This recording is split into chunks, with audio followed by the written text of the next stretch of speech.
Hello everyone, this is Kulvinder Kaur and it's my first video regarding working as a care assistant in UK from overseas. So I simply describe all these process in 8 steps so that it will be easy for you all to understand that how to apply for a care assistant job in UK from overseas. So the first step is the gathering of documents, which includes the valid passport. Your passport should be valid at least for 6 months. It is not expired soon. So second one is the birth certificate. Make sure all the details in the birth certificate match to your passport details, especially the name and place of birth, which should be necessary to match with the passport details. And the third one is the driving license from your country, because when you arrive in the UK, your job may be as a domiciliary worker. You need to move from one place to another place to see your patients or to see your clients. So your license from the overseas is valid for 1 year here. After or before finishing of 1 year, you need to apply for valid UK license here in the UK, or in between you can apply.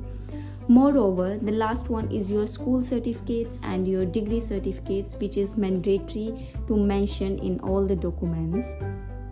So the second step is you have to write IELTS for UKVI, in which you need to at least get the 5.5 overall score. Third step is prepare your CV and cover letter to apply for a job. So prepare your CV and your cover letter very carefully. You need to mention your all the study and your qualification as well as your experience. If you have in the healthcare sector, you need to mention all the things and the references in that. Now, moving further, third step is prepare your CV and cover letter to apply for a job. So prepare your CV and your cover letter very carefully. You need to mention your all the study and your qualification as well as your experience. If you have in the healthcare sector, you need to mention all the things and the references in that. Next step is the job search, in which you have to apply for a job through an agency, or you can apply by yourself. That's all your choice. But if you are from a non-red listed countries, you can apply through the agency because they know the process well. Now, fifth step is the interview. When you applied for a job already and you are selected there, you will get a mail that you are invited to an interview through Zoom, Skype or WhatsApp call.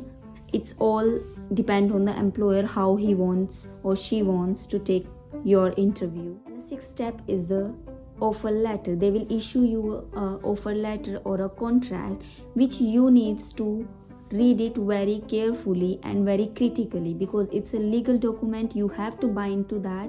You have to bind to all the policies written in that, your wages, your hours, your everything, how you have to work, how you not have to work, how to inform, everything written on the contract. So you have to read it carefully because it's a legal document and you have to follow that throughout your job.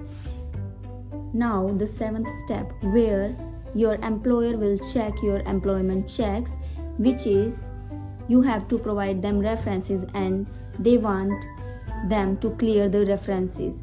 And the second one is you have to provide them police clearance certificate. If you are from overseas, you can apply for a visa.